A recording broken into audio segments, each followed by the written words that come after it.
Hey Mysterions, I'm Shay. And I'm Jen. And this is Crimes, Cryptids, and Controversies. This is a true crime and paranormal podcast.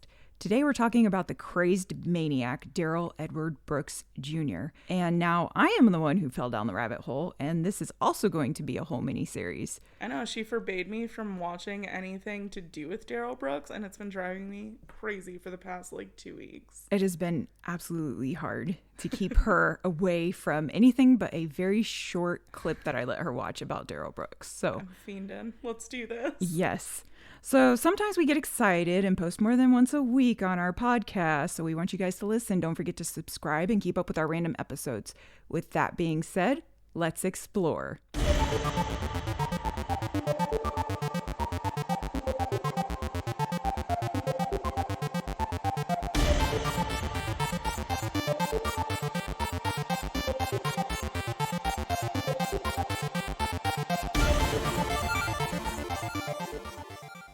Darrell Edward Brooks Jr. is the 40-year-old male who was just convicted on October 26th of this year, 2022, on 6 counts of first-degree intentional homicide and 70 other counts related to the Waukesha Christmas Parade on November 21st, 2021. Darrell killed 6 people when he drove his SUV recklessly into the Christmas parade, and he faced 6 life sentences. Brooks, in the very beginning, pleaded not guilty. He did have state's representation, but he ended up basically firing them and representing himself during the trial. At the time of the parade, Brooks was out on a $1,000 cash bail related to charges filed earlier in November in Milwaukee County, and his mother, Darrell Brooks's mother, paid that bond. Oh my God. Right? So Brooks was charged with punching and trying to run over the mother of his child. So the district attorney made a statement and said that his low bail was a mistake. He should not have got out on that $1,000 bail. You think? And according to court documents, a jury trial for Brooks for that incident still remains scheduled for December 12th. But first, news break.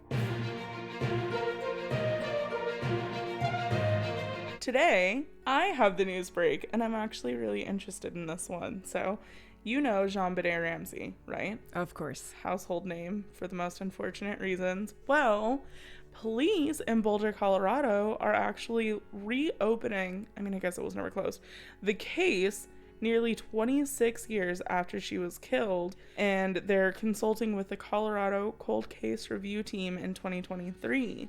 So they're really starting to plug through this again. That's very interesting. I know. I feel like that case has never really left the air. Every once in a while, it just comes back up. Yeah. And they said that the authorities noted that the DNA evidence that they have gathered so far is so just tiny that it could be in whole or in part consumed by DNA testing. So it makes it hard to send it off without fucking it up a little bit. You know what I mean? Right. And you only get one chance. Exactly. So anyway, the big exciting news is that the cold case team is going to be opening it back up in 2023 and really pushing as much DNA evidence as they can without destroying it and completely ruining everything. So that's one we're definitely going to have to follow. Yes, I'm actually really pumped. It's such a sad case, but if it gets solved, you stare your rapist, you know what I mean? Right. Golden State Killer, that would be phenomenal. And I'm curious to know if it's somebody who's already in prison.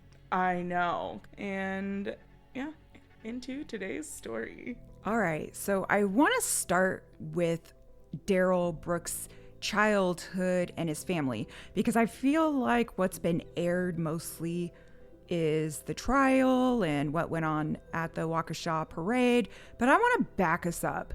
So it seems like every single time that I watch something about Darrell Brooks, they report out that he was born in Milwaukee, Wisconsin. This is not true. Oh. Darrell Edward Brooks Jr. was actually born in Detroit, Michigan. His mother moved him, per Darrell's words, before he could talk. And this is in his interrogation, because I watched his interrogation. He stops the interrogation, the officers, and tells them, no, I was not born in Milwaukee, Wisconsin. That's not correct. I was born in Detroit, Michigan. Ooh, we'll put that little audio clip here. Yeah. So you're born in Milwaukee? Actually, Detroit. Detroit? Yes, sir. Living in Milwaukee now? Yes, sir. Grew up here. we left Detroit when I was maybe, I don't even think I was walking and talking yet. So Okay. Milwaukee's home, Wisconsin's home, born and raised. Okay. Yeah, he's on the camera telling them. They looked kind of shocked when he said that. So, that could be the reason that a lot of people are not figuring out who his father is, which is something we'll get into later because they're looking in the wrong place. I feel like he just says shit, which is really difficult. But, like, I mean, if it's in his interrogation, he's like, hold on, let me get this, like, straight. I think that probably is legit. And the thing about it being legit is it's way back in the beginning. Yeah. It's when they exactly. first questioned him before he really even knew what was that he was being charged with the parade stuff. Yeah, so why So there would was he lie no then? reason, exactly, no reason to lie. Okay, so then of course he did live in Milwaukee, Wisconsin. He also lived in Peoria, Illinois, Richmond, California, Sparks, Nevada, and Reno, Nevada, and a few other scattered places in between. Was he a military brat? No. Oh. No military that I saw anywhere.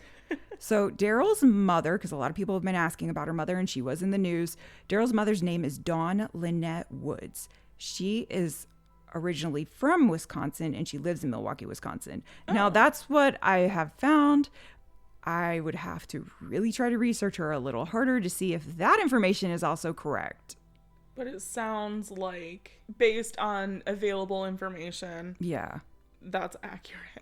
Well, and I didn't want to focus on his mother, so I wanted to focus more on Darrell. I'm just telling you what, has been given out, but Darrell just definitely was interesting. born in Detroit. So at some point she took a trip to Detroit if she's from Wisconsin. So let's move on. Okay. So Dawn worked as a nursing assistant at Aurora St. Luke's Medical Center in Milwaukee. And she also worked as a personal care assistant at Froytert Hospital. I hope I'm saying that right. Probably. In Wauwatosa, Wisconsin. Those are a mouthful. Sorry if I got them wrong, guys. I'm trying. Wisconsin has the weirdest named places, I swear to you. So Dawn graduated in 1978. And then in 1982, she gave birth to twins. He's a twin? Surprise! I don't know how many people know that.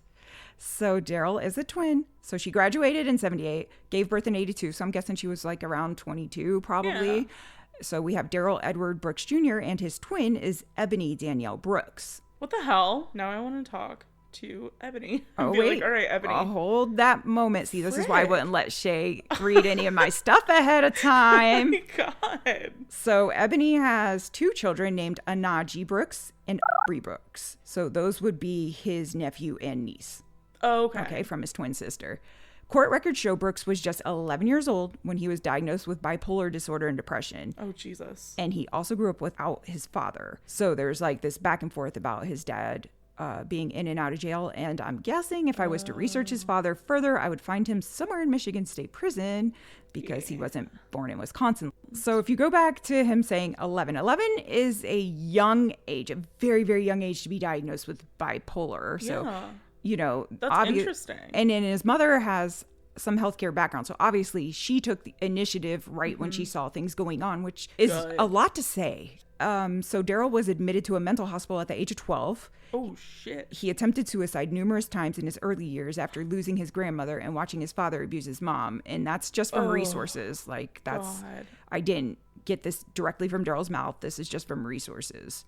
Yeah, we'll put those in the show notes. Yeah. And then in quotes, Darrell says, "I didn't have a father growing up, so my mom was stuck raising me and my older sister. We were on welfare for most of our childhood." Brooks wrote that in a 2000 letter to a judge when he was trying to get out of something else he did. It's weird that he says my older sister. Well, here's the thing. Like God. twins do this. I don't know how many twins you know, but I've known a few sets of twins, and they are like on top of the fact of, I am older by you by 4 minutes or 5 minutes. Oh. So my guess is, without looking it up, she came first and he was born after.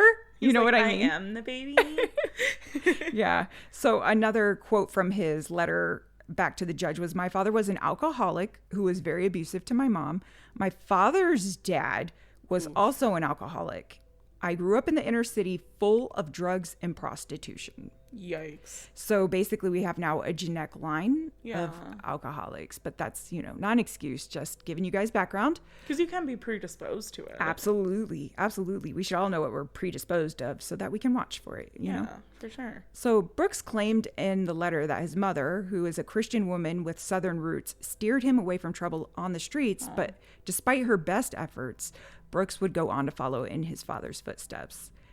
I just want to say, how heart-wrenching is that? Because, I watched, sad. I'm going to tell you honestly, I did a lot of research on the trial and everything. And it wasn't until after I saw the guilty verdicts that I went backwards and did this part. Mm-hmm. And it was heartbreaking when I put together this with what his mom said further along. Yeah. Because she seems like a very good mother. She worked so hard. She's spiritual. She tried as hard as she could to steer him away. She never dropped him or left him or said, I'm not dealing with you. Through all the things he did, she was still there. So it's just heartbreaking. Well, and it's interesting because, I feel like that just goes to show she's a good mom, because it's not like his twins out there doing all this shit. Hold on to that, because you're going to get heartbroken in a minute here. Crap.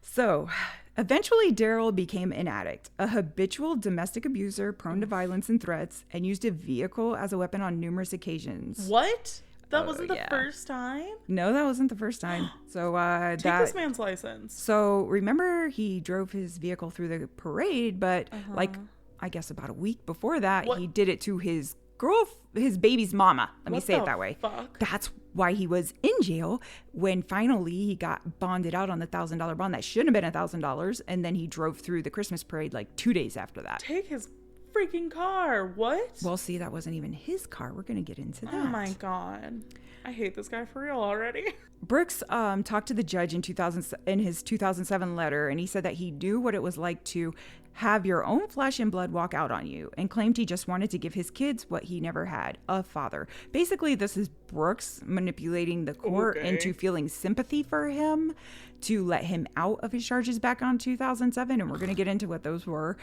because he needs to be a father, and he knows how hard it is when you don't have one. So just starting out with some manipulation here that you guys are seeing. But let me run over my baby mama. Yeah, he's special. Let me take away their mom so I can be the best father. But he makes that statement, but by then Brooks had already abandoned his firstborn son. What the fuck? Before the child was 3 months old. What? I'm just saying, this is all a show. I'm just laughing because it's there's so many twists and turns. Oh, it gets better. I love giving this little background that I didn't know about when I watched him talk about his children in the courtroom, because then it's just are you kidding me? This little dickhead. Yeah. What the heck? Yeah, so he disappeared. The child's mother told the Post during a recent interview, "I've done all of this on my own, raised the child by myself." Yeah, no way, because he's unreliable as hell. Mm-hmm. And the woman also initiated a paternity case in Waukesha County for failure to pay child support that is still ongoing to this day. Yeah, she's not going to see a friggin' penny. I promise you that much. Unless they garnish his prison wages of 2 cents an hour. Oh, gosh. It's not going to happen. I mean, we're talking 70-something victims, and they're going to get his money before. How much you want to bet he's going to try and son of Sam this bitch and try and write a book? So I guarantee they're going to address that, because when they come to big things like this, even if you watch the Nicholas Cruz trial, the judge clearly addressed that law, and she was ruthless. We're going to get into that case too. She was like, you are getting nothing. Every bit of your canteen is going to restitution. You're going to pay the court system. You're going to pay this and that. And she just was like, boom, it is done. Yeah. Now we're going to get into his life of crime. Oh boy. And this is just a summary, by the way, guys. I mean, I don't want to take up 1,000 minutes talking about every little detail. Okay, well, we can do that later. At this point, oh my god, I'm gonna have to have a full Darrell Brooks deep dive session. A year after Brooks was charged with his first felony in 1999 at age 17 for substantial battery intending bodily harm, he was given 3 years of probation. But he soon found himself tangled up in the law once again, being hit with a misdemeanor charge in 2002 and 2003 over separate incidents.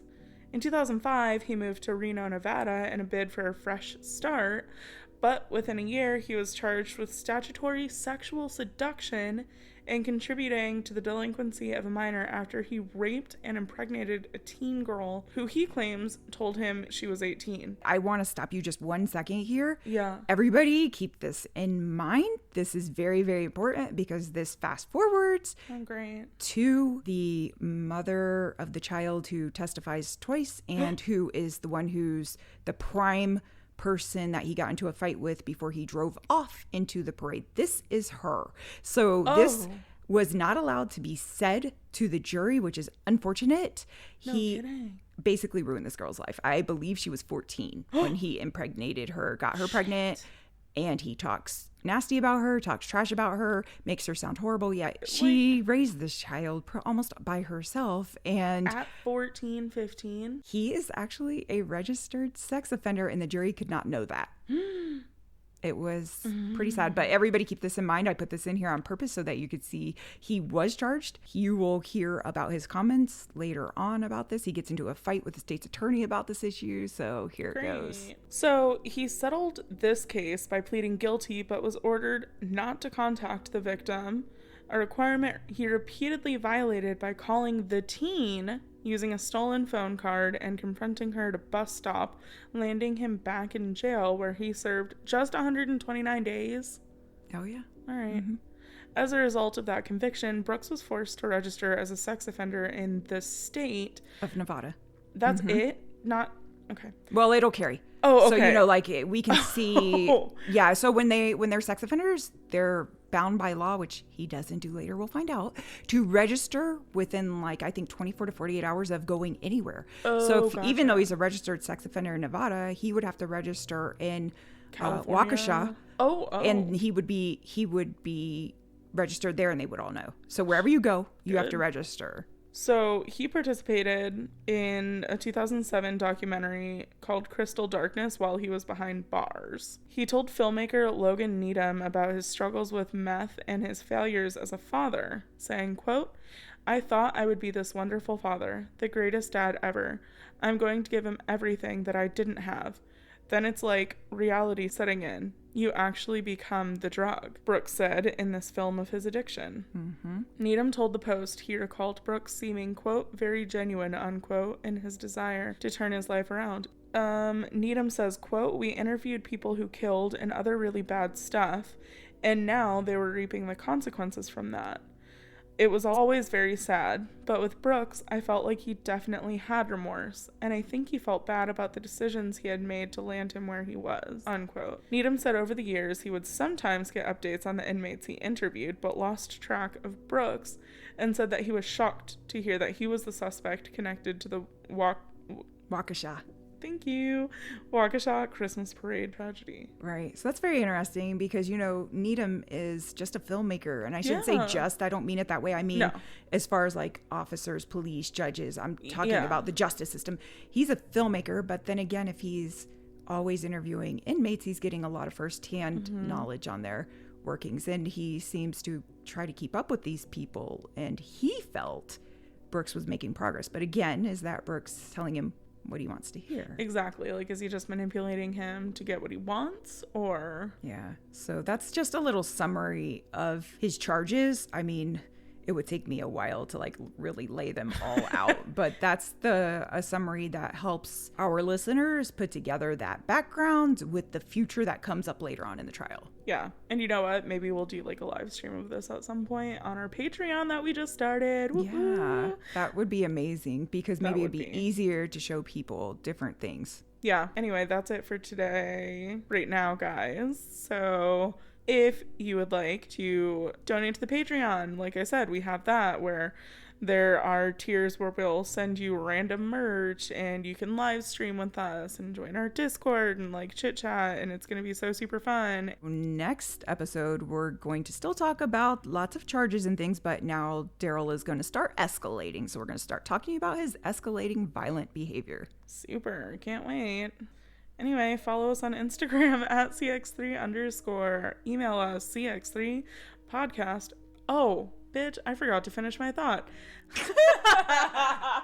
Instagram at CX3_podcast.